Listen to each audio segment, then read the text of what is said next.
Hi guys, this is Martin once again. Welcome you to another trading day. Um, we have a few things that might have changed overnight, or maybe hasn't changed that much.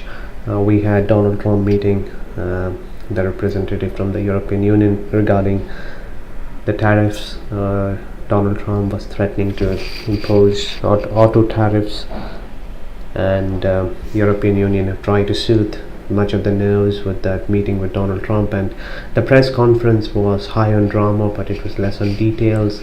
It seems EU has offered to buy unspecified quantity of soybean from United States, and it seems Trump was satisfied with that response, and for the time being we might just put the whole tariff issue on the back burner.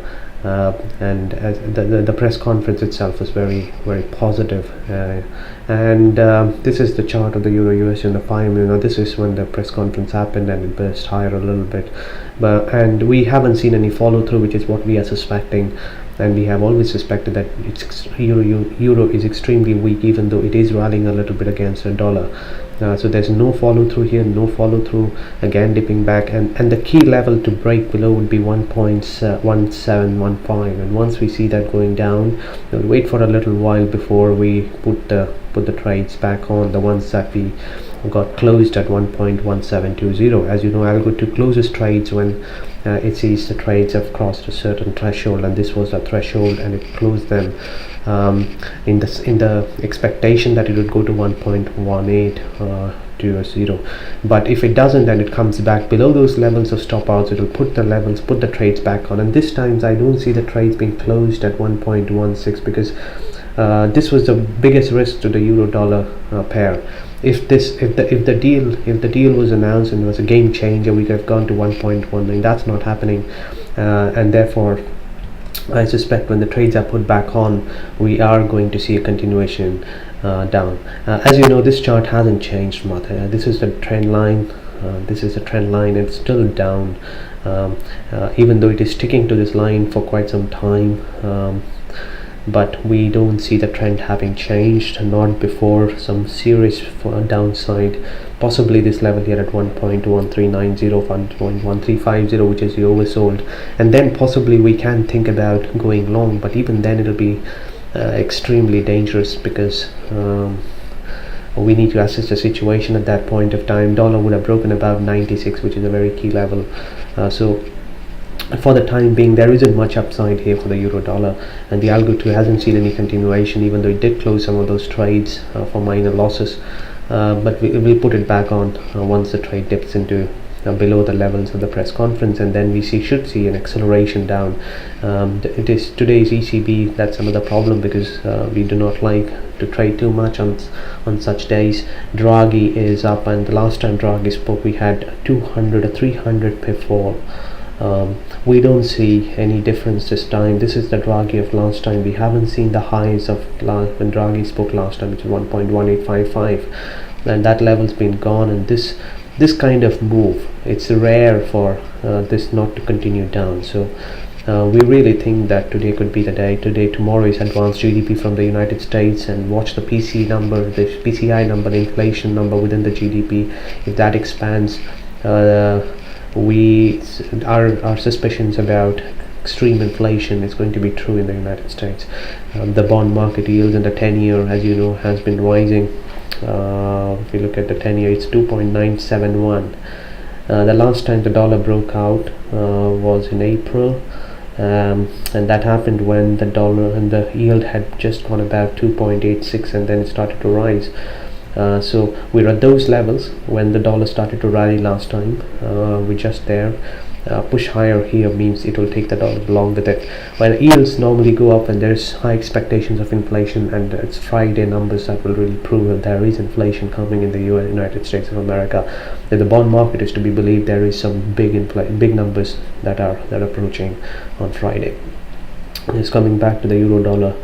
So this is the daily chart, and it looks as negative as it could be. There is very little changed overnight, even though there was a minus spurt in the press conference, but that should be undone today before the ECB, and we should follow down.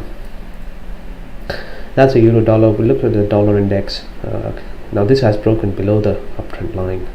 Now there are two things that could happen here when this technically happens. This will evoke a very sharp reaction to a forceful push down, or we are going to see, this is the last time it's broken below before moving higher. So when it was moving to 95 last time around, we saw these big candles here, which was a dead giveaway that there was weakness in the dollar index. And now it's just broken below this trend line, and I suspect that this is going to evoke a sharp reaction higher. It could also go down, but again, if the clues from the bond markets are anything to go by, I don't see this falling down. But never say never in the trading, so we'll just be prepared, and which is why I'll go to actually close some of those trades just to be prepared in case it does. But if it does push back higher, which is the 1.172 or 1.1710 level in Euro USD, then we could see the final push move higher, 96. I suspect we'll end the week about 95.1 or 2, something of that sort on Friday when the GDP numbers come in. And the next week on, we could see the big dollar index move that we have been expecting all summer will start probably in August first week. That's the dollar index, euro dollar. So things are looking fine. Now let's just look at the Australian dollar as well. We've been trading it, but just taking a look at where the price action is. As you can see, just like the euro, it's been consolidating between 7440 and the lower end 7350. There's this downtrend line. Prices have taken resistance at that and then fallen down, and we're coming to that level again, just appropriately timed at when the GDP is going to release on Friday. As you know, they're expecting 4.2%, but Trump has conveyed to some of his advisors that he's expecting 4.8%. If that be the number, and if PCI number within the GDP number comes out to be expanding, then well, we are going to see a continuation down. Why are we so negative the Australian dollar? Now, if you see this dash line, now I haven't zoomed out as much, but if you look at this dash line, now this is a 17-year trend line. When this broke at 75.50, this was a huge moment. Every single time whenever this line has been broken, we've seen it captured back. This is 2016, there again, but this is the first time we've had a breakdown and we haven't captured, and we're not showing any signs of capturing it back at all. We're staying below. Well, I don't need to tell you what's going to come next. We are going to fall in a dramatic fashion the longer we stay below here. And we are not talking about just 100 or 200, we're talking about 500, 600, 700 pips below these levels here. It's a very serious breach of this line, so we see a continuation down, and this is in keeping line with the weakening Chinese demand, weakening Indian rupee, and also with the fall in gold prices. They're all going to have an effect on the Australian dollar. It's just waiting, and I think it could be today or tomorrow could be the day when this will push lower, and next week onwards a continuation down to 7000. So nothing's changed. As I said, overnight we still short the euros, long the dollar against everything. We've chosen instrument is euro for the time being, and that's because euro has been weakening in the crosses against the JPY. If you see euro JPY, it's just at broken below, I think 130 yesterday it's staying below 130, so that's another giveaway on what's coming in the euro JPY pair. There it is. We're below the 100 DMA, we're below the psychological high at 130 level, and therefore so euro is weakening against JPY, euro is weakening against GBP as well. That again was 3 or 4 days back when I did tell you that, you know, this move here above the Bollinger is showing overbought situation, and therefore we're going to see an unwind to the oversold situation.